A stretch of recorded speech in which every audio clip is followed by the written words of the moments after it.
चलिए तो ध्यान दीजिए, आज हम लोग एटम के बारे में पढ़ेंगे, ठीक है। अभी तक जितना पढ़ रहे थे हम लोग वो इंट्रोडक्शन था, बात समझ में आया। आज हम लोगों को इसका एटम के बारे में पढ़ना है। तो देखो अल्टीमेटली अभी तक हम लोगों ने क्या समझा, हम लोगों ने ये समझा कि जितने भी मैटर हैं, पहले हम लोगों ने ये पढ़ा था कि दुनिया में जितने भी वस्तु हैं, यूनिवर्स में जितने भी ऑब्जेक्ट्स हैं, वो सारे के सारे मैटर से बने हुए, हम लोग ये जानते थे। लेकिन बाद में और डील पता चला कि ये मैटर खुद बने हुए हैं क्या चीज से, एटम से, है ना।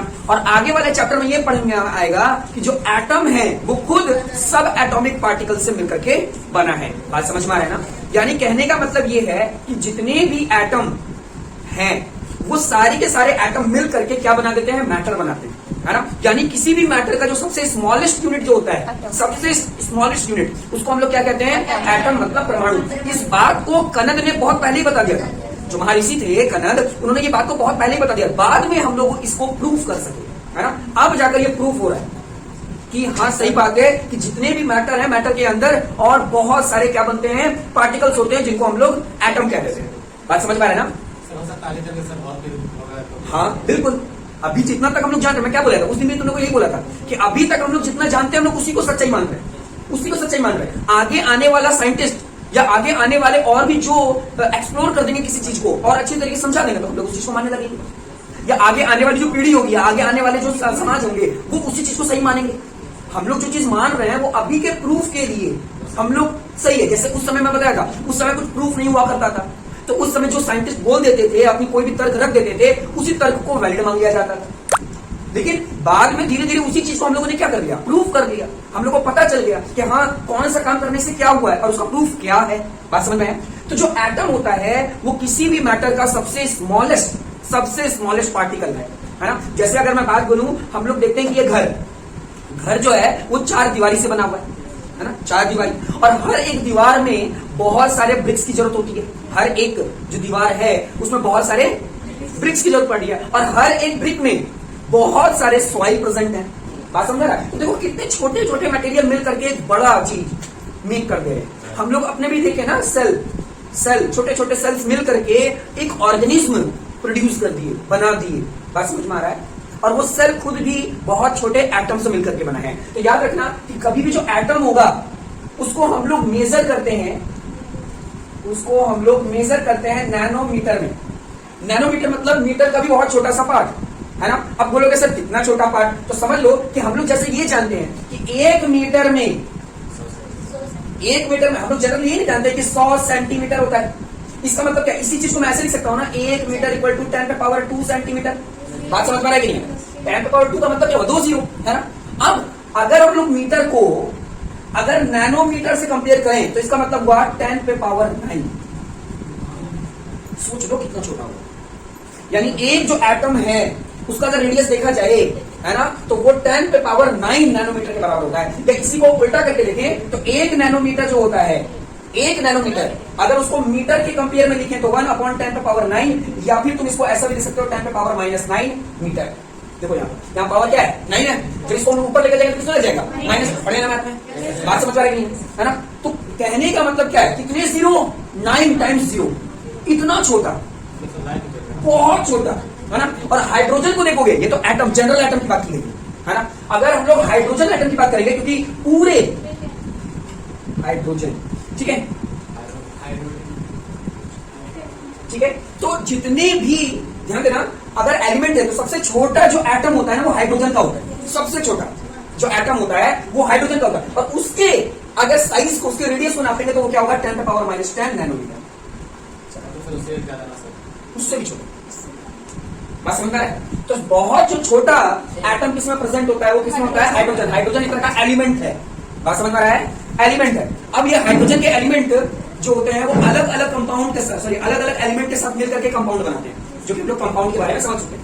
इतनी बात समझ पाए कि नहीं, बात समझ में आ गया ना। यानी एटम किसी भी मटेरियल का, मटेरियल मतलब किसी भी मैटर का सबसे स्मॉलेस्ट पार्टिकल है, सबसे स्मॉलेस्ट। अब इससे छोटा भी हम लोग नहीं गए हैं, अभी समझ लो इस चैप्टर पे, है ना। नेक्स्ट चैप्टर में हम लोग देखेंगे इसका छोटा पार्टिकल भी है। लेकिन समझ लो कि कोई भी ऐसा मटेरियल तुम जिसको छोटा करते जा रहे हो, एक समय ऐसा आया कि अब उससे छोटा वो नहीं हो रहा, अब आप नहीं कर सकते उसको छोटा, तो समझ लो कि वो क्या हो गया, उसका एटम। बात समझ में आया। और इसको फर्दर डिवाइड नहीं किया जा रहा।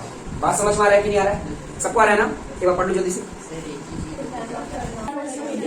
चलो तो देखिए, अब हम लोग का आगे टॉपिक है एटम के बारे में। हम लोग देख लिया, हम लोग ओवरऑल ये समझ गए कि जितने भी एटम्स हैं, है ना, जितने भी एटम्स हैं वो छोटे छोटे पार्टिकल से मिलकर के बने हैं। यानी जितने भी मैटर है उनके अंदर करोड़ों मात्रा में क्या प्रेजेंट है? एटम प्रेजेंट है ना।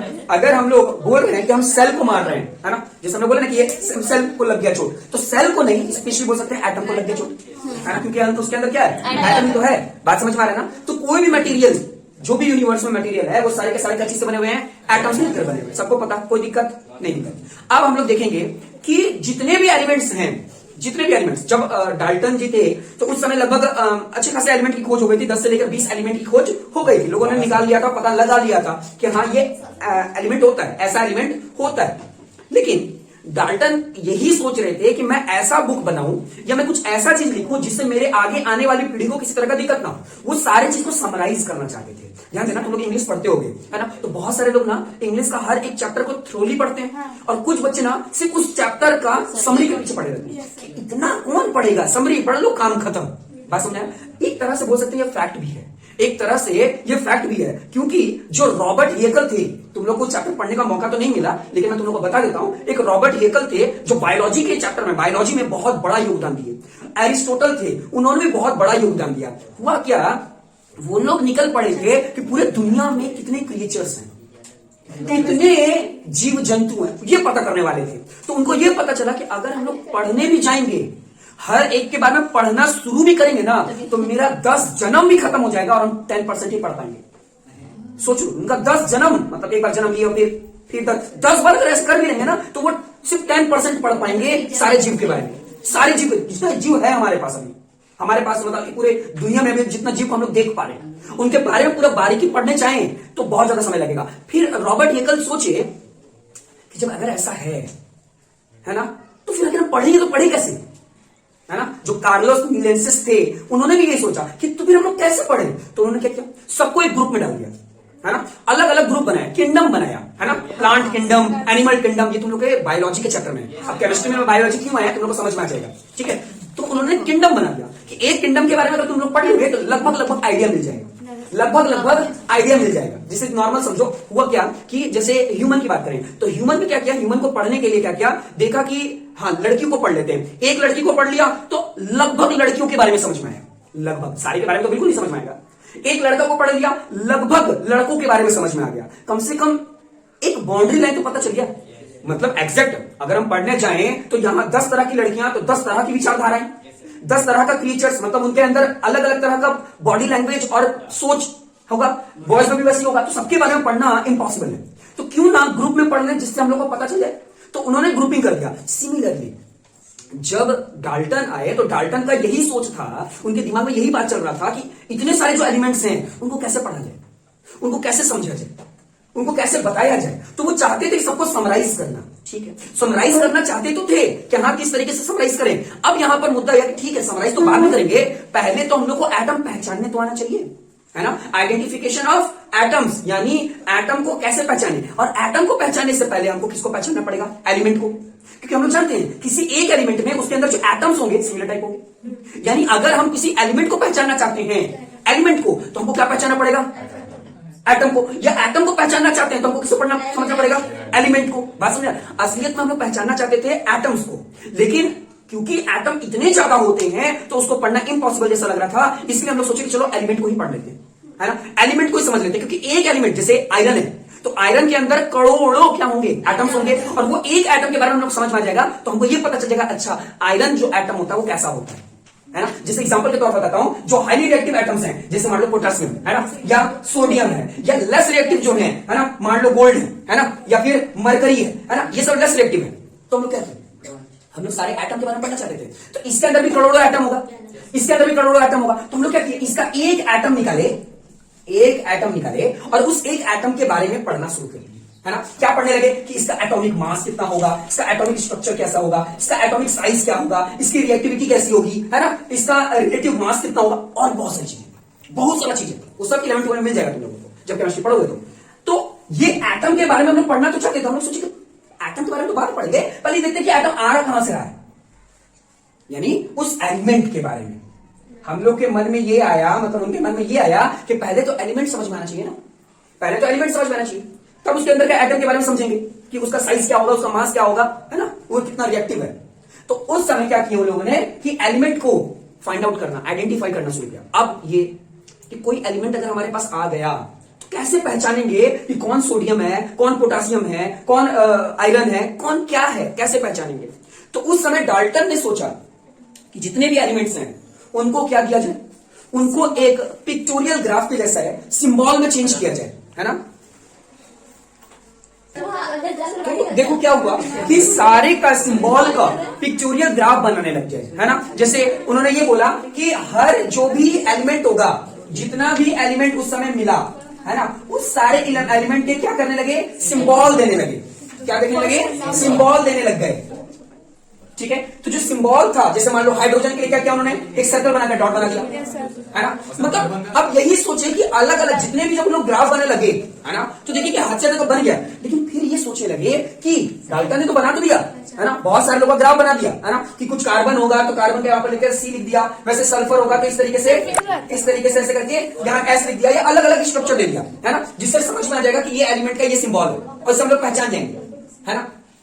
लेकिन लोगों ने ये सोचा कि आप सिंबल क्यों दे रहे हो। सबसे पहला क्वेश्चन ये उठा कि आप सिंबल क्यों दे रहे हो, सिंबल देने का कारण क्या है। तो यहां पर उन्होंने सिंबल को समझाया किस तरीके से।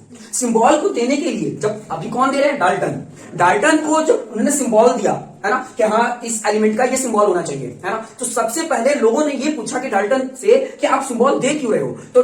तो जो डाल्टन थे उन्होंने अपने जितने भी उनसे जो पूछने आए थे उनको समझाया कुछ इस तरीके से कि मान लो कि किसी एक हॉस्पिटल में जाते हैं, है ना, जहां पर सिर्फ नवजात शिशु रहते हैं, ठीक है, मतलब जो बच्चे रहते हैं, है ना, इन्फेंट रहते हैं, ठीक है, एकदम छोटे छोटे इन्फेंट। तो वहां पर जितने भी इन्फेंट हैं, क्या उनको देख करके पता लगाना क्या पॉसिबल है कि ये किसके परिवार से बिलोंग करता है। क्योंकि बचपन में यानी वो जो बच्चा होता है, जो इन्फेंट होता है, सारे के सारे सेम होते हैं, लगभग सेम ही होते हैं, पता लगाना इम्पॉसिबल जैसा हो जाता है। बात समझ में आ रहा है। बात अलग है कि जो नर्स है जो उसको गोदी में उठाती है तो हाँ ये तो पापा पे गया है, ये मम्मी पे गया, बोलने वाला बोल देता है, लेकिन अल्टीमेटली अगर उसमें बिल्ला नंबर ना लगे, हाँ मतलब एक कोड रहता है जहां पर वो लोग को जो डोली जैसा रहता है ना, वहां पे बिल्ला नंबर लगा दिया जाता है, जिससे पता चलता है कि उसकी मम्मी कौन से बेड नंबर पे है। तो वही तो चीज हो गया ना। अगर गलती होता है, बहुत जगह गलती होता है, हाँ होता है गलती, बहुत जगह गलती होता है। इसलिए तुम्हारी मम्मी कही बोलती तू मेरी बेटी नहीं है, ये तू मेरा बेटा नहीं है, इतना बदमाशी करते हो गए जो भी है। चलिए आगे देखते। तो कहने का मतलब क्या, उन्होंने ये बताया कि अगर वहां पर बच्चों को देखें तो बच्चे सारे के सारे सिमिलर होते हैं, तो उनको पहचानना बहुत मुश्किल है। तो उस पहचानने के लिए हम लोग क्या कर रहे हैं, सिंबल लेकर आए, ठीक है। उन्होंने क्या किया, हाँ नामकरण करना शुरू किया, वो भी सिंबल के रूप में उन्होंने कर दिया। लेकिन कुछ साल बाद एक और साइंटिस्ट आए, है ना, जिनका नाम था बार्जिलस। हाँ बार्जिलस नाम के एक और साइंटिस्ट आए, बार्जिलस। तो बार्जिलस बोलते हैं डाल्टन को कि ठीक है आपने जो सिंबल समझाया ना कि हर एलिमेंट का सिंबल होना चाहिए, एकदम सही, क्योंकि अगर सारे बच्चे एक जैसे हैं तो पर्टिकुलर को बुलाने के लिए क्या किया जाए, कैसे बुलाया जाए। तो ठीक है आपने चेहरा रख दिया कि चेहरा से पहचान लेंगे, है ना, किसी को यहाँ पर तिलक लगा दिया, किसी का यहाँ पर 3 तिलक लगा दिया, किसी का कान ऐंठ दिया, मतलब नॉर्मल कि आप चेहरा देकर। जैसे बहुत लोग देखो क्या होता है, बहुत लोग के घर में देखोगे बहुत सारे मवेशी रहते हैं, है ना, बहुत लोग के घर में जो मवेशी, जैसे मान लो कि आप बिल्ली रख रहे हो या कुत्ता रख रहे हो, तो बहुत सारे लोग क्या करते हैं, बिल्ली कुत्ता पर टिक्का लगा देते हैं, घंटी टांग देते हैं, है ना, या पट्टा टांग देते हैं, या कुछ भी ऐसा लिख देते हैं जिससे पता चल जाता है कि यही मेरी बकरी है ना, यही मेरा बकरा है, या यही मेरी मुर्गी है ना, जो भी चीज है उसी से आप पता लगा लेते हो। तो उन्होंने बार्जिलस ने बोला कि ठीक है सारे जितने भी एलिमेंट्स हैं उनका सिंबल रखा जाए, ठीक है बहुत अच्छी बात है, लेकिन सिंबल के लिए स्ट्रक्चर मतलब पिक्टोरियल ग्राफ रखना सही नहीं है, क्योंकि ये भी जो चेहरा ही हो गया।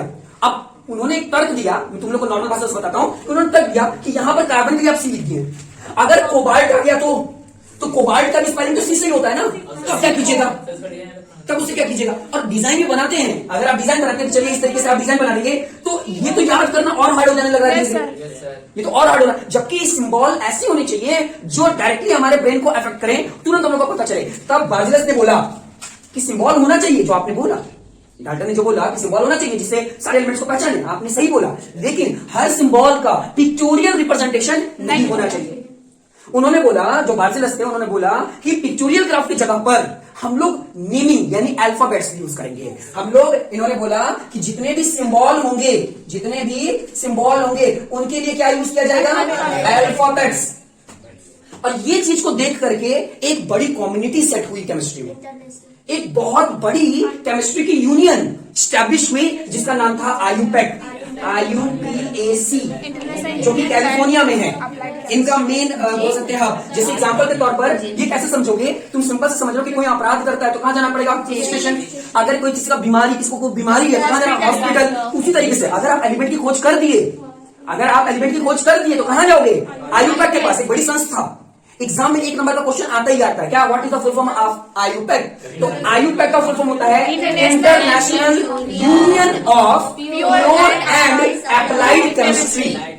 बात समझ आया? मैं फिर से बता देता हूं, आई फॉर इंटरनेशनल, यू का मतलब यूनियन, ऑफ, पी का मतलब प्योर, एंड ए का मतलब होता है अप्लाइड, और सी का मतलब होता है केमिस्ट्री। ठीक है, ये बहुत बड़ा ऑर्गेनाइजेशन था। इन्होंने इनकी बात को एडप्ट किया, इनकी बात को नहीं, क्योंकि डाल्टन की थ्योरी तो बहुत सही थी, लेकिन कहने का मतलब क्या है कि जो भी साइंटिस्ट जो भी बात बता रहे हैं वो हर जगह पर अपनी कुछ ना कुछ बात बताते हैं, हर चीज में उनको कुछ ना कुछ बोलना है, लेकिन कोई जरूरी है हर जगह जो बोल रहे हैं वो सही बोल रहे हैं?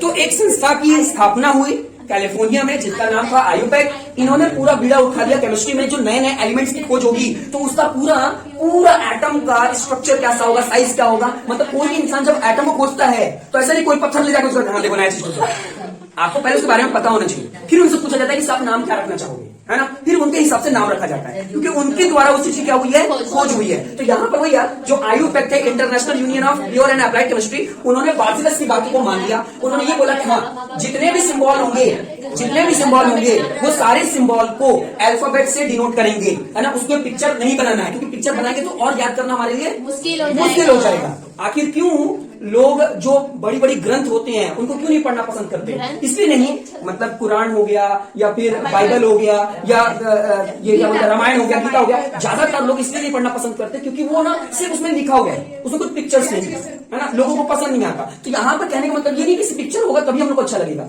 है ना? यहाँ जो पिक्चर बना था उसको याद करना बहुत मुश्किल हो रहा था, क्योंकि ये तो 4 ही है। वैसे 18-20 एलिमेंट की खोज हो गई थी, वैसे 118 के बारे में सोचना, याद करना इम्पॉसिबल था कि किसका कौन सा स्ट्रक्चर है ना? स्ट्रक्चर याद करने में हम लोग को बहुत दिक्कत होता। इसलिए जो बार्सिलस ने जो बात बोला उस बात को किसने, इस संस्था ने क्या कर लिया? अडॉप्ट कर लिया। उन्होंने बोला ठीक है, सिंबल को अल्फाबेट रखेंगे, लेकिन इसके कुछ रूल्स होंगे।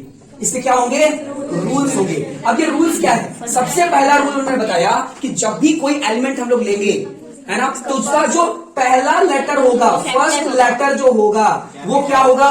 वो कैपिटल होगा, है ना? फर्स्ट लेटर क्या होगा? कैपिटल होगा। दूसरा रूल उन्होंने क्या बताया? दूसरा रूल बताया कि अगर 2 सिमिलर टाइप के एटम या एलिमेंट मिल गए जिनका नाम दोनों, जो भी मान लो ये साइंटिस्ट ने उसका नाम रखा है कार्बन और इन्होंने नाम रखा है कोबाल्ट, तो अगर दोनों का नाम सी से स्टार्ट हो रहा है, पहला लेटर तो कैपिटल, तो हम लोग क्या करेंगे? जो सेकंड बार में खोज हुआ है उसका हम लोग क्या करेंगे? 2 लेटर लेंगे। क्या लेंगे? 2 लेटर। और जो सेकंड लेटर होगा, फर्स्ट लेटर तो कैपिटल, सेकंड लेटर जो होगा वो क्या होगा? स्मॉल होगा। बात समझ में आया? ये दूसरा रूल था। जब ये लॉ बना तो ये दूसरा रूल था। अच्छा, तीसरा रूल क्या था? तीसरा रूल था कि कोई भी ऐसा मटेरियल जो ग्रीक समय पर या उसको इन्वेंट किया गया या उसको निकाला गया है, तो उसका या तो लैटिन नेम भी रखा जा सकता है ना, या तो ग्रीक नेम भी रखा जा सकता है ना? यानी लैटिन नेम और ग्रीक नेम से भी, क्योंकि ये तो अभी ना मॉडर्न समय है, मॉडर्न समय के पहले सिर्फ ग्रीक लैंग्वेज चलता था, है ना, या लैटिन नेम चलता था, है ना? जैसे सोडियम का स्पेलिंग तो ये है, ये सोडियम, लेकिन असली अंदर जो सोडियम का जो वर्ड है ना, सोडियम का असली जो वर्ड है वो कहां से आया? नाइट्रियम से आया। ये तो ये जो इसका है क्या है? ये ग्रीक लैंग्वेज है, इसने उसके एनए से, है ना, ये एन से लिखा। अब यहाँ पे मुद्दा लगा कि सर एन ही क्यों लिया? एन भी ले सकता था, तो एन इसलिए नहीं लिया क्योंकि एन फॉर नाइट्रोजन पहले से फिक्स हो चुका था, है ना? एन से नाइट्रोजन जो था वो पहले ही ले लिया गया था। नाइट्रोजन अपना जो था वो फिक्स्ड हो गया था, उसका नाम था एन ले लिया गया था। इसलिए जब सेकंड बार में नाइट्रियम आया तो उसका क्या ले लिया गया, एन ले लिया गया। एक नॉर्मल भाषा से तुम लोग को बताता हूं, क्योंकि तुम लोग सोशल मीडिया बहुत ज्यादा यूज करते हो। तुम लोग को पता है कि तुम्हारे आईडी, तुम्हारे नाम से जब तुम अपना आईडी बनाते हो तो देखना कभी कभी लिखा रहता है इट इज ऑलरेडी टेकन, है ना, या वो चीज से पहले बना हुआ है। तो आप जब कोई वही लेटर वही स्पेलिंग से बना हुआ है तो आप वो नहीं ले सकते। अब उसके पीछे 420 लगाओ या 780 लगाओ या जो भी लगाना है लगाओ। बात समझ में आया? बस वो चीज नहीं होना चाहिए। बात समझ में आया कि नहीं आया? तो जो बार्जिलस थे उन्होंने सिंबल जब दिया तो इन्होंने कुछ रूल बनाया, है ना, हर सिंबल का अल्फाबेट देने का कुछ सिंबल का रूल बनाया। क्या कि पहला लेटर कैपिटल होगा। जो दो अगर किसी का 2 लेटर यूज कर रहे हैं और 2 ही लेटर तो जाएगा, 3 लेटर नहीं जा सकता। सिर्फ जितने भी एलिमेंट होंगे उनका 2 ही लेटर हो सकता, 3 लेटर नहीं हो सकता। तो 2 लेटर में पहला लेटर कैपिटल होगा, दूसरा लेटर स्मॉल हो जाएगा। तीसरी बात ये बताइए कि वो जो लैंग्वेज है जो भी हम लोग ले रहे हैं उसका नाम हम लोग लैटिन वर्ड से भी निकाल सकते हैं, ग्रीक लैंग्वेज से भी निकाल सकते हैं कि उसका ग्रीक का मतलब क्या होगा। बात समझ में आया? डाउट है? तो देखिए, जब एटम की खोज हो गई, हाँ, एटम से रिलेटेड जितनी भी बात थी, बड़े बड़े जितने भी साइंटिस्ट थे वो लगे पड़े थे कि जितने भी एटम्स हैं और एटम की जितनी भी उससे रिलेटेड जितने भी कॉन्स्टिट्यूएंट्स हैं उसके बारे में जितना भी चीज वो पता लगा सके वो लगाने की लगातार कोशिश कर रहे थे। अब मुद्दा ये आ रहा था कि अगर एटम है, अगर उसका एग्जिस्टेंस है तो ऑब्वियस सी बात है कि उस एटम का क्या होगा, मास होगा, है ना। अगर एटम है तो उसका मास होगा, क्योंकि हम लोग जानते हैं कि कोई भी मैटर होता है तो उसके पास क्या होता है, कोई मास होता है और कोई स्पेस ऑक्युपाई करता है।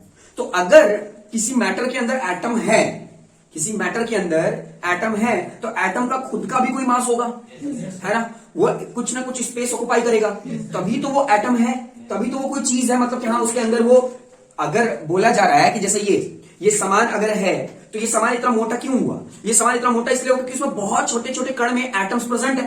तो एटम का बहुत सारा मास को अगर जोड़ देंगे तब ना वो इतना भारी हुआ, है ना। इसका एटम का मास यानी इस एटम के अंदर, इस मटेरियल के अंदर बहुत सारे एटम हुए होंगे और बहुत सारे एटम हुए होंगे तो उन एटम का भी मास हुआ होगा और वही एटम के मास का ओवरऑल इसका मास होगा। बात समझ में आ रहा है मैं क्या बोलना चाह रहा हूं?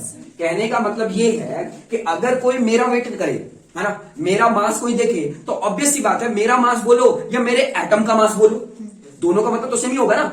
कि मेरे बॉडी के अंदर जितने भी एटम हैं, जितने भी एटम, उन सबको अगर वेट करोगे और मेरा वेट करोगे तो दोनों का वेट क्या होगा, इक्वल होगा, सेम होगा। बात समझ में आ रहा है? तो अब यहां पर साइंटिस्ट लोगों का मुद्दा हो गया कि जितने भी एलिमेंट प्रेजेंट हैं, जितने भी एलिमेंट हम लोग जानते हैं उनका मास क्या होगा, है ना। तो वो लोग लगे पड़े किसके लिए, एटॉमिक मास निकालने के लिए, कि जितने भी एटम होते हैं उनका मास क्या होता है, कैसे होता है, कितना होता है। ठीक है, ये उनको अब पता लगाना था कि आखिर एटम का मास कैसे फाइंड आउट करें।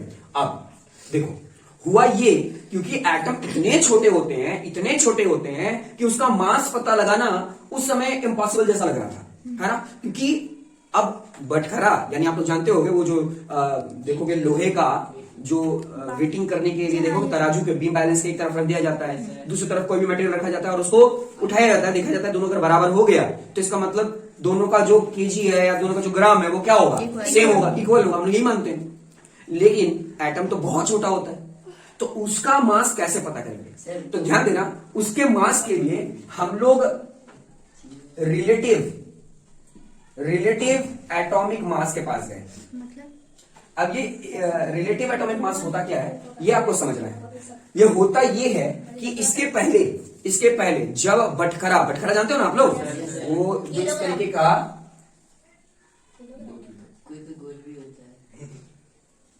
ऐसा करके होता होगा, इसमें मान लो 1 kg लिख दिया जाता है, ठीक है। तो ये जो बटखरा है इसको यूज किया जाता है ना, किसी भी दूसरे ऑब्जेक्ट का पता लगाने के लिए, तो इसका वजन, इसका वेट कितना है ना, यही पता लगाने के लिए हम लोग करते हैं। तो कहने का मतलब क्या है कि जो एटम होते हैं वो तो बहुत छोटे होते हैं, तो उन एटम को कैसे हम लोग फाइंड आउट करेंगे, उस एटम के मास को कैसे फाइंड आउट करेंगे? तो उसके लिए हम लोग सोचे कि रिलेटिव एटॉमिक मास यूज करेंगे। अब ये रिलेटिव एटॉमिक मास क्यों? क्योंकि ये एक स्टैंडर्ड यूनिट होता है, इसको हम लोग क्या बोलते हैं, स्टैंडर्ड यूनिट। स्टैंडर्ड यूनिट, अच्छा ये स्टैंडर्ड यूनिट क्यों होता है? स्टैंडर्ड यूनिट उसको बोलते हैं जिसको हम लोग ऐसा मान लेते हैं, ऐसा एज्यूम कर लेते हैं कि ये 1 kg है और इसी की तुलना दूसरे ऑब्जेक्ट के साथ की जाती है। जैसे आप देखोगे बहुत सारे क्या होते हैं कि रोड साइड जो हॉकर्स होते हैं, जो रोड साइड जो दुकान वाले बैठते हैं, उनके पास 1 kg का बटखरा भी नहीं होता, वो क्या कर लेते हैं, एक छोटा सा पत्थर ले लेते हैं, ईंटा ले लेते हैं, या कुछ एक छोटा सा ले लेते हैं इतना बड़ा, है ना, या गोल गोल ऐसा ईंटा रख लेते हैं, है ना। तो आप कभी भी सब्जी तोड़वाओगे, है ना, तो क्या करते हैं, इसी को एक जगह रख देंगे, है ना, और वो ये मानते हैं कि हाँ ये 250 ग्राम का है, कुछ बोलते हैं कि ये 500 ग्राम का है। मतलब आप तो नापने नहीं जा रहे हो, लेकिन वो उसी की तुलना करने लग जाते हैं। अब एग्जैक्ट में वो होता है या नहीं होता, किसी को नहीं पता, किसी को नहीं पता, क्योंकि सब सिर्फ वहां के तराजू के कांटा को ढूंढ रहा है, सिर्फ कांटा ढूंढ रहा है कि वो जो कांटा है वो सीधा है कि नहीं। हम लोग को सिर्फ इससे मतलब हो रहा है कि कांटा सीधा है कि नहीं, लेकिन हम लोग ये नहीं देख रहे हैं कि वो जो पत्थर यानी जो स्टैंडर्ड यूनिट यूज किया जा रहा है वो सही में 250 ग्राम का है कि नहीं है। ये तो बहुत बड़े मुद्दे की बात है, बात समझ रहा है। कभी ऐसा हो सकता है कि क्या कोई भी पत्थर मिले तो एकदम एग्जैक्ट 500 ग्राम का ही मिल जाए या 250 ग्राम का ही मिल जाए। ऑब्वियस सी बात है, 1 ग्राम 2 ग्राम 5 ग्राम आगे पीछे ही होगा, है ना, आगे पीछे ही होगा, ये फैक्ट होता है। देखो बहुत सारे दुकान वाले हैं जो अगर तराजू में रखा जाए तो काम हो जाता है उनका, है ना, अलग अलग तरीके से। जो डिजिटल मशीन वाला भी आता है ना, हम लोग सोचते हैं डिजिटल मशीन में बहुत फायदा होता है, वो लोग क्या करते हैं कि वो जो बास्केट उसके ऊपर रखते हैं, बास्केट को उसमें प्लस करके रख देते हैं, उसी को ऐड करके रख देते हैं, तो यानी बास्केट का जो भी 5 ग्राम 10 ग्राम जो भी होगा आपको हमेशा कम मिल रहा है। अच्छा, कुछ जगह सर्वे हुआ, सर्वे में ये पता चला कि जितने भी बटखरा 1 kg वाले होते हैं, इसका मतलब 1 kg में कितने ग्राम होना चाहिए, 1000 ग्राम होने चाहिए, लेकिन कभी भी 1000 ग्राम नहीं, 900 ग्राम 950 ग्राम। बहुत रेयर केस में ही मिला था जिसमें बटखरा पूरा का पूरा 100 ग्राम का था, 1000 ग्राम का था। तो यानी कहने का मतलब क्या है कि कुछ लोग ऐसे भी हैं जो बेईमानी करते हैं, वो दूसरी बात है। अब हम लोग टॉपिक पे आते हैं। तो टॉपिक ये था कि ये स्टैंडर्ड यूनिट ये मान लिया गया है ना, ये मान लिया गया है कि हाँ ये 1 kg होता है और इसको ही हम लोग दूसरे से तुलना करते हैं। उसी तरह ये जो उनके पास स्टोन है या बिक है, उसको भी क्या कर दिया गया, मान लिया गया, वो एज्यूम किया जा रहा है कि ये भी क्या होगा, ये भी एक स्टैंडर्ड यूनिट होगा और इससे ही हम लोग नापेंगे कि हाँ वो पालक कैसे होगा, आलू कितने केजी का होगा, वो हम लोग इससे मान लेते हैं। सिमिलरली हम लोगों ने भी क्या किया, जो एटम के मास को पता करना था तो हम लोगों ने रिलेटिव एटॉमिक मास निकाला। अब रिलेटिव का मतलब क्या है कि एक एटम को दूसरे एटम से कंपेयर किए, एक एटम को दूसरे एटम से क्या करने लगे, कंपेयर करने लगे। अब सबसे बड़ा मुद्दा था कि एलिमेंट तो बहुत सारा था हमारे पास, कौन से एलिमेंट को लिया जाए, कौन से एलिमेंट की तुलना दूसरे एलिमेंट से की जाए। अब अगर आपको करना भी है तुलना, तो ऐसे एलिमेंट को लेना होगा जो सारे पर कैपेबल है ना, सारे पे सही काम करता हो, सभी पर सही से काम कर रहा हो। तो लोगों ने सोचा कि हम लोग हाइड्रोजन को ले लेते हैं ना, नहीं हाइड्रोजन, ऑक्सीजन को ले लेते हैं, है ना, ऑक्सीजन एलिमेंट को ले लेते हैं, है ना। तो फिर ये सोचा गया कि अगर ऑक्सीजन ले लेते हैं तो ऑक्सीजन का एटम तो बड़ा होता है ना, ऑक्सीजन का एटम क्या होता है, बड़ा होता है। तो लोग सोचे कि नहीं, बड़ा एटम होता है, सबसे छोटा वाला एटम लेंगे, है ना। तब बोले कि ठीक है ऑक्सीजन नहीं, हाइड्रोजन लेंगे, हाइड्रोजन लेंगे, ठीक है। हाइड्रोजन का एटम क्या होता है, सबसे छोटा होता है, ठीक है, इसको ले लेंगे। लेकिन फिर बाद में क्या पता चला, बाद में ये पता चला कि जिस चीज को हम लोग ले रहे हैं वो हर चीज में कंपैटिबल होना चाहिए, हर चीज में सही से काम करना चाहिए। पता चला कि ये तो गैस है, ये तो गैस है, और जब ये गैस है तो अगर हम इसको रूम टेम्परेचर में लेंगे, रूम टेम्परेचर में, है ना, अगर रूम टेम्परेचर मतलब 25 डिग्री और 27 डिग्री पर रखेंगे तो ये तो गैस के फॉर्म में रहेगा और उसका मास पता लगाना बहुत दिक्कत हो जाएगा।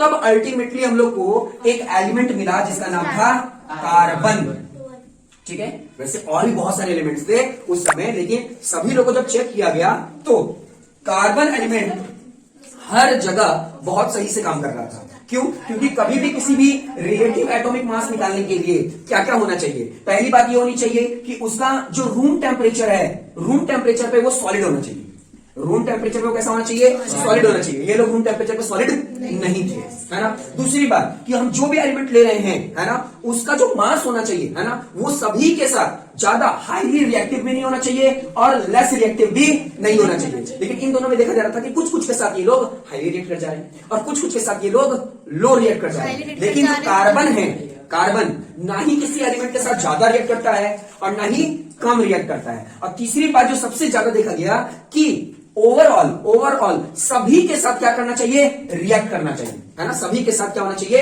रिएक्ट करना चाहिए।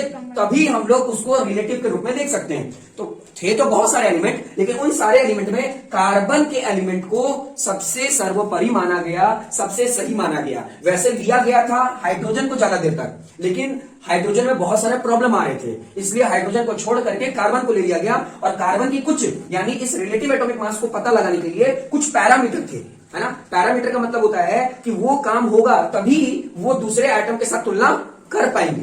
बात समझ में आया? तो देखा गया कि कार्बन के जो एटम हैं वो पहली बात कि अगर रूम टेम्परेचर पर रखोगे तो वो सॉलिड ही रहेंगे। दूसरी बात कि वो हाईली रिएक्टिव और लेस रिएक्टिव दोनों के साथ रिएक्ट करते हैं, और ज्यादा हाईली के साथ भी अच्छे से रिएक्ट कर जाते हैं, लो के साथ भी रिएक्टिव कर जाते हैं। और तीसरा, रिएक्ट जो करना है किस तरीके से करना है, यानी हद से ओवरऑल सभी जितने भी एलिमेंट हैं सबके साथ रिएक्ट करना है। ऐसा नहीं है कि एक के साथ रिएक्ट किए दूसरे के साथ रिएक्ट नहीं किए। तो देखा गया कि ये जो कार्बन है ये बहुत ही अच्छा फ्रेंड के जैसा है। अच्छा फ्रेंड कहने का मतलब क्या है, आपके क्लास में आपके स्कूल में देखना कुछ कुछ ऐसा भी दोस्त होगा जो सबके साथ बहुत अच्छे से घुलनशील तरीके से रहता होगा, है ना। कुछ कुछ लोग हैं जो अपना से ग्रुप बना के रखते हैं, लेकिन कुछ कुछ ऐसा भी दोस्त होगा जो किसी से दुश्मनी नहीं है और किसी से बेस्ट फ्रेंड भी नहीं है, लेकिन बात सभी से करते हैं, है ना। तो वो पर्सन कार्बन पर्सन कहलाता है। बात समझ आया? तो कहने का मतलब ये है कि रिलेटिव एटॉमिक मास का मतलब ये होता है कि हम लोग क्या किए, मास पता लगाने के लिए, किसके मास को, एटम के मास को पता लगाने के लिए दूसरे एलिमेंट के एटम को ही उठाए। अब यहां मुद्दा ये उठता है कि सर दूसरे को ही क्यों उठाए, है ना, बटखरा यूज कर लेते, तो इसलिए नहीं यूज किया गया क्योंकि ये बहुत बड़ा होता है ना, और मास सॉरी एटम बहुत छोटे होते हैं। जब एटम बहुत छोटे होते हैं तो उसको तुलना हम लोग को छोटे से ही करना पड़ेगा। बात समझ रहा है? उसका तुलना छोटे एटम से ही करना होगा, दूसरे एटम से, है ना। और कार्बन को ही क्यों किया गया, सबको समझ में आ रहा है कि नहीं? Yes sir. नहीं समझ में आया? नहीं आया तो यहाँ कार्बन 12 क्यों लिखा हुआ है? आगे पूरा बता दीजिए, अभी पूरा नहीं, अभी सिर्फ इतनी बात बताएं। ये बात समझ में आया कि नहीं, ये सोचना है, क्या नहीं समझ में आया इसलिए बोलो सर किस तरह रिएक्ट कर रहा और हाईली रिएक्टिव। हाँ वही। देखो हाईली रिएक्टिव ये तो सिर्फ एक पैरामीटर है, कैसे किया हमको उससे मतलब नहीं है। मैं बोल रहा हूं कि इसको चुना ही क्यों गया, क्यों चुना गया। अच्छा ये बताओ, हमको ये बात बताओ, मान लो कि हमको स्कूल में एक school of the year student को चुनना है, तो क्या तुम सिर्फ अच्छा बच्चा, जो अच्छा बच्चा है जो पढ़ने में अच्छा मार्क्स लेकर आता है, सिर्फ उसी को चुनोगी? पैरामीटर सिर्फ मार्क्स रखोगी क्या? नहीं। यानी एक अच्छा बच्चा को चुनने के लिए, एक अच्छा बच्चा को चुनने के लिए सिर्फ मार्क्स ही नहीं देखा जाता कि मार्क्स ज्यादा लेकर आए, मार्क्स के अलावा वो दूसरे के साथ रहता कैसे, है ना। स्कूल में उसका डिसिप्लिन कैसे, टीचर्स के साथ उसका डिसिप्लिन कैसे, क्या वो सारी चीज में कंपटीशन में भाग लेता भी है कि नहीं लेता है ना। मतलब ये सारे पैरामीटर होते हैं, तब ओवरऑल हम लोग चुनते हैं। नहीं तो ये भी बोलेगा ये भी बोलेगा, ये बोलेगा हमको क्यों नहीं लिया जाए। बात समझ रहा है? यानी जब हम लोग बात किए कि चलो ठीक है हम लोग एटम के मास को पता लगाने के लिए दूसरे ही एलिमेंट के एटम को लेंगे, तो ये बोला मेरे को ले लो, ये बोल रहा मेरे को ले लो, ये बोल रहा मेरे को ले लो, और भी बहुत सारे एलिमेंट है वो बोल रहे मेरे को ले लो, लेकिन हम छाटे हैं किसको, कैसे? तो हम बोले कि पहली बात कि हम उसको करेंगे कि क्योंकि हम कभी भी कंपेयर करेंगे तो हम तो अपने घर में करेंगे, कोई भी लेबोरेटरी में ना चेक हो रहा होगा कौन किया, मास कौन नाप रहा है, इंसान की जानवर? इंसान मास को नापेगा, और मास को नापेगा तो कहां नापेगा, चार दीवारी के अंदर, है ना, एक रूम टेम्परेचर पर। तो देखो जो चार दीवारी के अंदर अगर हम लोग देखें, ठीक है, तो नॉर्मल टेम्परेचर रहेगा वहां पर, ऐसा तो नहीं है कि ज्यादा गर्मी रहेगा या ज्यादा ठंडा रहेगा, नॉर्मल टेम्परेचर रहेगा। तो हम लोग ये देखें कि अगर हम लोग किसी की तुलना दूसरे से करेंगे तो वो अगर गैस के फॉर्म में होगा तो उसको संभालना, उसको ऑपरेट करना बहुत दिक्कत होगा, है ना। कोई लिक्विड होगा तो उसको ऑपरेट करना बहुत मुश्किल होगा, लेकिन अगर कोई सॉलिड होगा तो उसको ऑपरेट करना का मतलब क्या है, अगर उसको ए प्लेस से बी प्लेस तक ले जाए, अगर मैं तुमको सॉलिड लिक्विड गैस दे दूं और बोलो इन तीनों में से किसी एक चीज को तुम बताओ, इन तीनों में से कौन सी चीज को तुम ए प्लेस से बी प्लेस एकदम आराम से लेकर जा सकती हो, तो क्या बोलोगे? सॉलिड। बस सॉलिड एक ऐसा चीज होगा जिसको तुम आराम से ए प्लेस से बी प्लेस उठाओगी, है ना। या तराजू में अगर नापना भी होगा तो ए प्लेस से बी प्लेस में रखना बहुत ईजी होगा।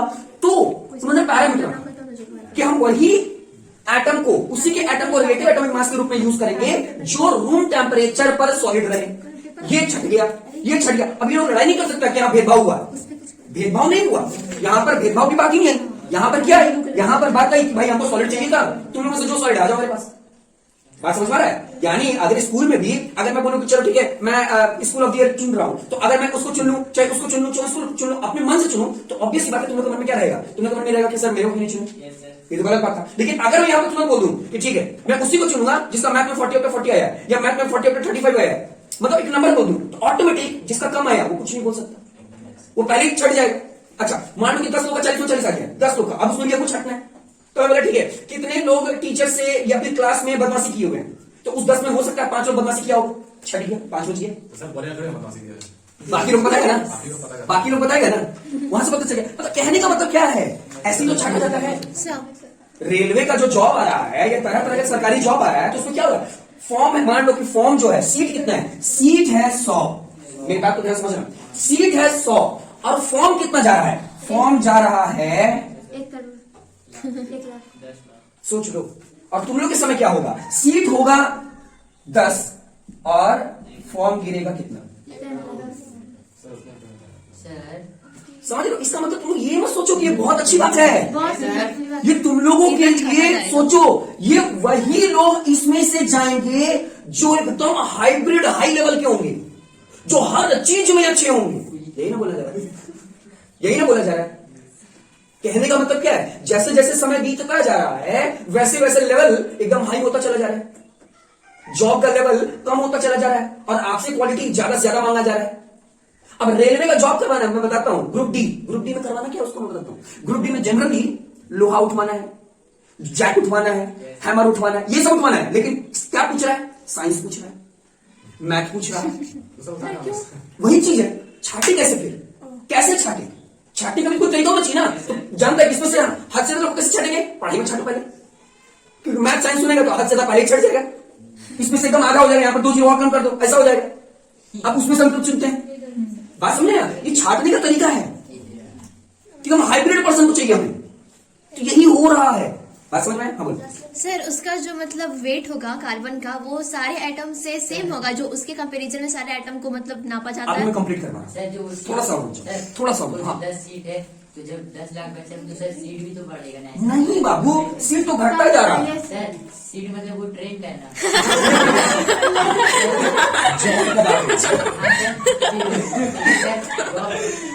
जॉब में तो तुम समझ रहे हो क्या, यहाँ काम करने जाएगा नौकरी, छोकरी नहीं। हाँ हाँ नहीं सर, तो हम बोल रहे हैं, क्योंकि आदमी का पॉपुलेशन बढ़ेगा सर, तो नौकरी तो सब ढूंढेगा ना। हाँ। तो फिर सरकार से सब लड़ेगा तो सरकार सीट नहीं बढ़ाएगा काम। न्यूज देखते हो, नहीं सर, बस इससे बोल रहे हो। एक बार न्यूज देख लेना कितना हल्ला हो रहा है, बोल नहीं सर। कोई भी न्यूज। अब आइए, अब यहाँ पर देखिए, तो बात समझ में आया, कहने का मतलब क्या है,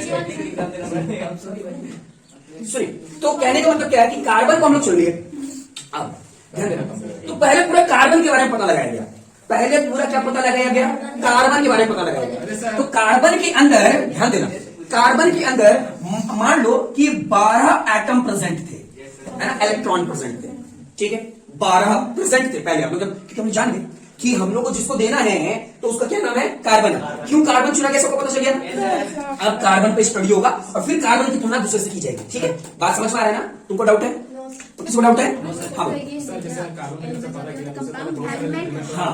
लेकिन यहीं पे यही लोग छटके रहा है, क्योंकि ये सबसे ज्यादा मात्रा में उसको मिल रहा है, ये सब एबंडेंट है। एबंडेंट का मतलब प्रचुर मात्रा में, ज्यादा मात्रा में। मान लो तुम उस चीज को ढूंढोगे जो ईद का चांद के जैसा है, तो उसको मिलना ही मुश्किल हो जाएगा, है ना। इसलिए वैसे लोग को चुना जाता है जो एकदम इजीली अवेलेबल है। बस हाँ 12 इलेक्ट्रॉन है। हाँ 12 इलेक्ट्रॉन, प्रोटॉन बहुत नहीं होगा ना। हाँ अगर वो न्यूट्रल एटम है तो एक बहुत इंपॉर्टेंट बात होगा, न्यूट्रल एटम बहुत अच्छी बात है। तो देखो कार्बन के पास 12 एटम कौन से, इलेक्ट्रॉन, इतना समझ लो, ठीक है। अब क्योंकि इलेक्ट्रॉन से तो हम लोग उसका मास नहीं पता करते, पता करते हैं प्रोटॉन से, समझ लो इसके अंदर प्रोटॉन 12 थे। अब क्या हुआ, अब बोला गया कि क्या 12 के 12 रख दें, तो सोच के देखो, अब ये सोच के देखो, मेरी बात को ध्यान से समझना। अगर मैं कार्बन के, ध्यान देना मेरी बात को, कार्बन के, है ना, कार्बन के जो 12, मैं यहां पर बना देता हूं 12 एटम उसके छोटे छोटे, ठीक है, अरे मतलब क्या, 12 बना दिए। अब मेरी बात को समझो, अब देखो लोग कैसे पता लगाए। अब क्या किए, वो क्या किए, एक कार्बन ले लिए, एक कार्बन, ठीक है, एक कार्बन ले लिए। जब इस कार्बन का मास देखा गया, है ना, इस कार्बन का मास कैसे देखा जाएगा, अभी हम लोग ऐसा, हम लोग ये नहीं मान रहे हैं, अभी ये नहीं मान रहे कि कार्बन से ही निकाला गया, बस एक देखने के लिए। तो क्या हुआ कि एक नॉर्मल तरीके से समझना कि जैसे ये तराजू है, ये तराजू, ठीक है, और ये समझ लो तराजू, ठीक है। तो यहां पर क्या हुआ, कार्बन का एक एटम रख दिया गया, कार्बन का एक रख दिया गया। तो कार्बन का जब ये रखा गया तो क्या हुआ कि ये जो बीम बैलेंस था ये झुकने लगा, ऐसे ऑब्वियस सी बात, ऐसे झुकने लगे, ऐसे टिल्ट हो गया, बात समझे।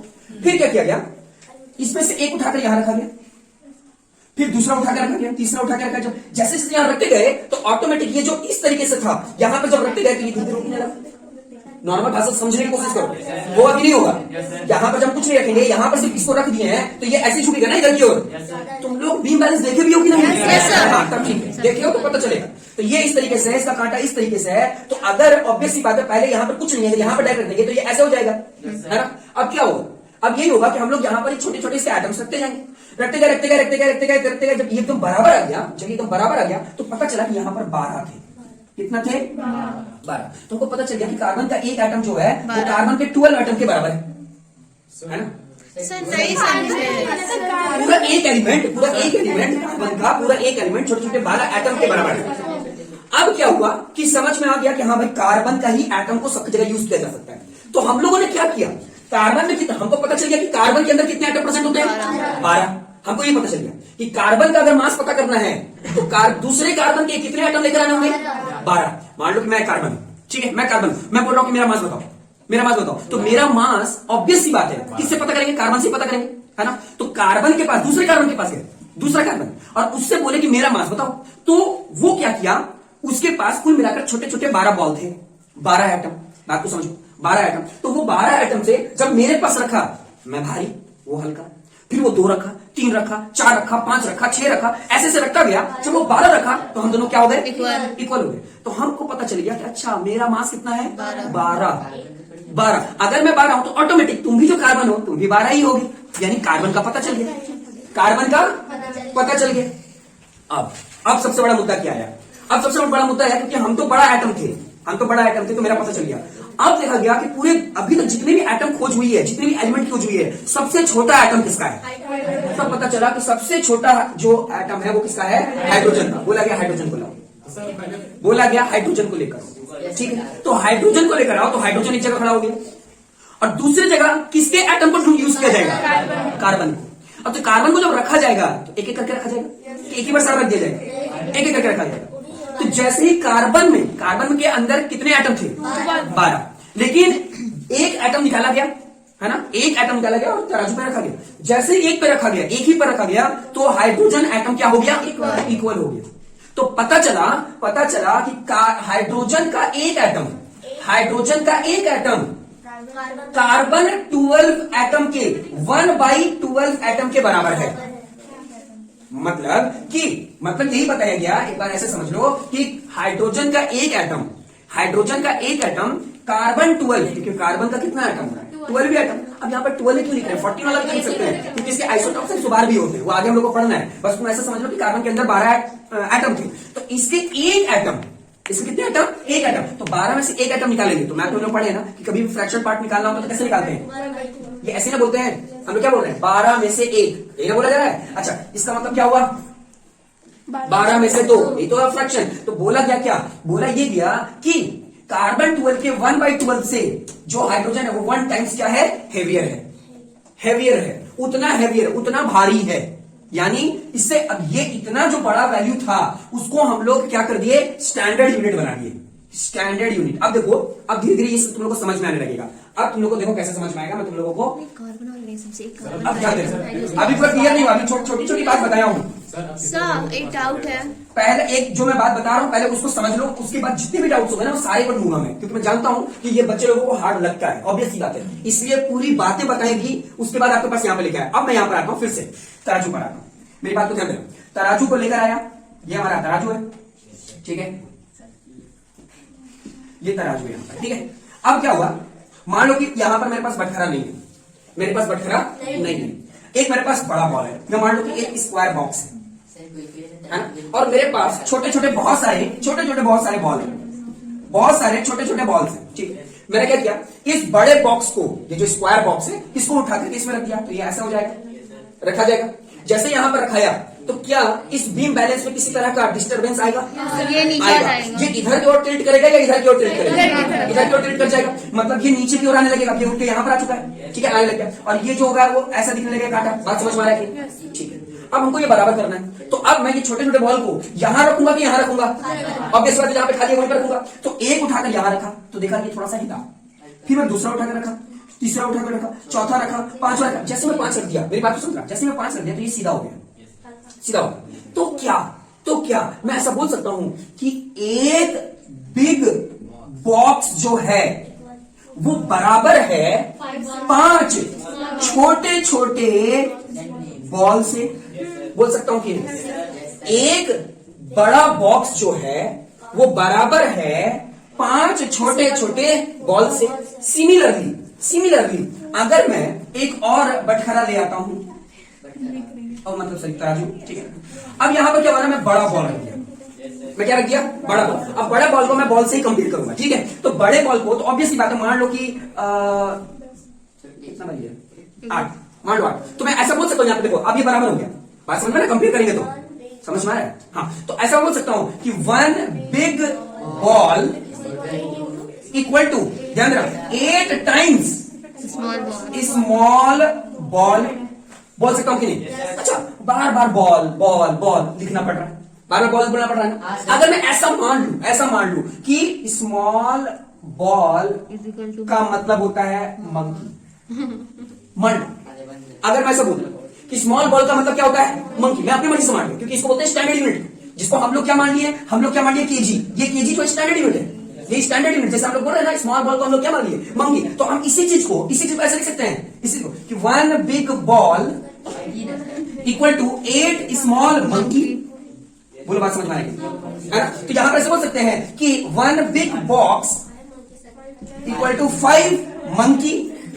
सिर्फ ये क्या है, ये स्टैंडर्ड यूनिट है, ये स्टैंडर्ड यूनिट है, इसमें हम कुछ भी रख सकते हैं, ये जो चाहे उसको इससे बना सकते हैं। लेकिन कंपेयर किससे किया जा रहा है, स्मॉल बॉल से, क्योंकि हम लोग क्या बोले कि स्मॉल बॉल ही क्या है, मंकी है। स्मॉल बॉल ही क्या है, मंकी है। मतलब तुम लोग को ये बताया जा रहा है कि ये सब कुछ होते नहीं है, ये सब स्टैंडर्ड यूनिट है। तो हमारे जो पूर्वज थे, उन्होंने क्या किया, ये जो स्टैंडर्ड यूनिट है ना, उसको बटखरा बोल दिया। क्या बोल दिया, बटखरा। वो जो बटखरा होता है, वेटिंग जो आयरन होता है, बात समझा, तो वो वही यही है, इसी को हम लोग स्टैंडर्ड यूनिट बोला, हम इसको कुछ भी बोल सकते हैं। अब लेकिन केमिस्ट्री वाले क्या किए, केमिस्ट्री वाले इस स्टैंडर्ड यूनिट को कार्बन 12 माने। क्या माने, कार्बन 12। जैसे हम लोग सबको तुलना करने के लिए बॉल ही यूज कर रहे थे, वैसे वो लोग सबको तुलना करने के लिए कार्बन ही यूज किए। बात समझ में? और कार्बन के पास खुद का कितना एटम है, 12। लेकिन उन्होंने तुलना करने के लिए क्या किया, सिर्फ कार्बन 12 में से सिर्फ एक ही एटम निकालकर तुलना करने लगे, एक ही, यानी कार्बन का सिर्फ एक एटम को निकाल करके दूसरे से तुलना कर रहे थे। नहीं समझ में आया, बात समझ पा रहा है? अब यानी क्या हुआ, कि यहां पर हाइड्रोजन को रखा गया, कितना हाइड्रोजन, एक हाइड्रोजन को रखा गया। तब देखा गया कि कार्बन 12 का, जो कार्बन 12 क्यों बोला जाता है, इसका नाम है कार्बन 12, ठीक है। तो कार्बन 12 के कितने, 12 में से कितने को रखना पड़ा, एक को। तो 12 में से एक पार्ट कोई रखे तो वो एक ही टाइम्स में क्या हो गया, बराबर हो गया। मतलब 1 टाइम्स कार्बन 12 का 1/12 पार्ट, माइनस नहीं, वो बताया जा रहा है कि कार्बन 12। बस समझे ना, मतलब इसको पढ़ने का मतलब क्या है, इसका पढ़ने का मतलब ये है कि जो हाइड्रोजन का मास जो है, हाइड्रोजन का एक मास कार्बन 12 के एक एटम से, मैं फिर से पढ़ रहा हूं, हाइड्रोजन का एक एटम का मास, हाइड्रोजन के एक एटम का मास कार्बन 12 के 12 में से एक पार्ट का जो एटम है उससे 1 टाइम्स हैवियर है। कितना गुना, 1 गुना, ठीक है। अच्छा, अगर मैं यहां पर सोडियम की बात करता हूं, सोडियम, अब तुम लोग को समझ में आएगा, सोडियम का एक एटम का मास कार्बन 12 के 1/12 पार्ट से कितना टाइम्स हेवियर है, 23 टाइम्स हेवियर है। कितना टाइम्स हेवियर है, 23 टाइम्स हेवियर है, भारी है। बात समझ में आया? चलो और कुछ बता रहा हूं कि अगर मैं बात करूं, किसका बात कर लेता हूं, ऑक्सीजन का। एक ऑक्सीजन का एटम का मास वो कार्बन 12 के 1/12 पार्ट से कितना टाइम्स, 16 गुना हैवियर है। बार बार तुम लोग को क्या करना पड़ा है, कार्बन 12 के 1/12 एटम से, कार्बन 12 के 1/12 एटम से, ये बोलना पड़ रहा है। इसलिए इस पूरे की जगह पर हम लोग बोले कि इस पूरे को, यानी हम लोग क्या करेंगे, हम लोग कार्बन 12 के 1/12 पार्ट वाले को, है ना, हम लोग मानेंगे AMU, एटॉमिक मास यूनिट, या फिर सिर्फ U। तो इसी चीज को हम लोग लिख सकते हैं ना कि एक हाइड्रोजन, है ना, तो एक हाइड्रोजन कार्बन को, ये पूरा चीज को हम लोग क्या मान लेंगे, AMU। तो हम लोग बोल सकते हैं कि 1 टाइम्स AMU। इसका मतलब क्या हो गया, 1H = 1 AMU। उसी तरीके से अगर 1 Na इक्वल है तो कितना हो जाएगा 23 AMU। उसी तरीके अगर एक ऑक्सीजन की बात करें, एक ऑक्सीजन ये 10 नहीं है, ये ऑक्सीजन है, ठीक है, एक ऑक्सीजन, ठीक है, वो कितना हो जाएगा 16 AMU। ये AMU बोलने का मतलब ही है कार्बन 12 के 12 में से एक पार्ट से कितना वो हैवी है। बात समझ में आ रहा है?